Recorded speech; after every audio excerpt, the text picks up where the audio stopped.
જય ભારત જણાવવાનું કે આ મારા ગામમાં આજે 15મી ઓગસ્ટનો ઉત્સવ હતો અને મારા ગામમાં રૂપાલીબેન વઘાસિયા તમને આ ખેતી વિકાસ વિશે 2 વાક્ય કહેશે. હાર્દિક સ્વાગત કરું છું.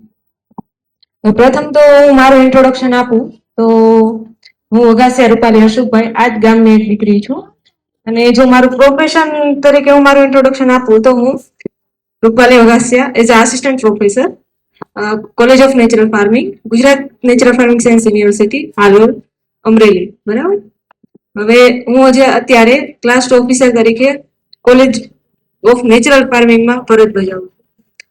હવે આજના 79માં સ્વાતંત્ર્ય દિન નિમિત્તે આ પ્રોગ્રામનું આયોજન કર્યું એ બદલ આયોજનોનું ખૂબ ખૂબ ધન્યવાદ.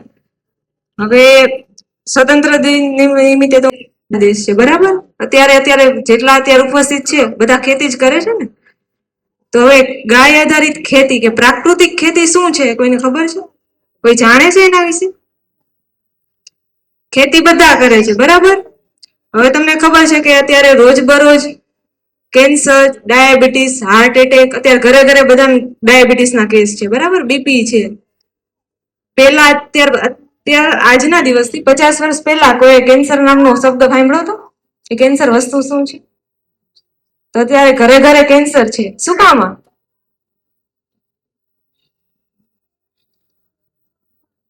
પેલા 50 વર્ષ પહેલા તો કઈ નહોતું. આજે જ કેમ છે બધું? તમે જ નાખો છો ને. હવે આજ તો આપણું ગામ છે, બરાબર. હું બીજા ગામમાં બધી જગ્યાએ જતી, ખેડૂત મને એમ કે સરકાર જ લાવી હતી ને રસાયણ ને બધું એટલે અમે નાખતા થયા. એ જ પ્રમોશન કરતી હતી, બરાબર. આ ખાતરનું ને એનું બધું કે હેક્ટરે 10 થી 12 કિલો નાખો ને અત્યારે તમે વીઘે કેટલી થેલીઓ ઠલવી દો ને માપ રહે છે.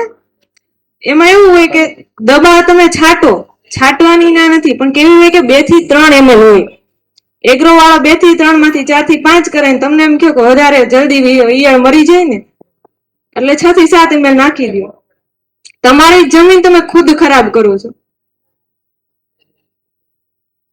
એટલે આપણે એનું તેમાંથી પાછા વળીને આપણે ગાય આધારિત ખેતી તરફ આગળ વધવાનું છે, બરાબર. હવે ગાય આધારિત ખેતીમાં શું શું છે, કેવી રીતે કરવાની? તો એમાં 5 આયામ છે: જીવામૃત, બીજામૃત, આચ્છાદન, મિશ્ર પાક અને વાપસા. કરવાની કારણ કે હું આખા દેશમાં કહેતી ફરું કે પ્રાકૃતિક ખેતી કરો, પ્રાકૃતિક ખેતી કરો, પણ જો મારા ગામમાં જ મેં ના કીધું હોય, બરાબર, કે પ્રાકૃતિક ખેતી, કારણ કે તમે આટલું બધું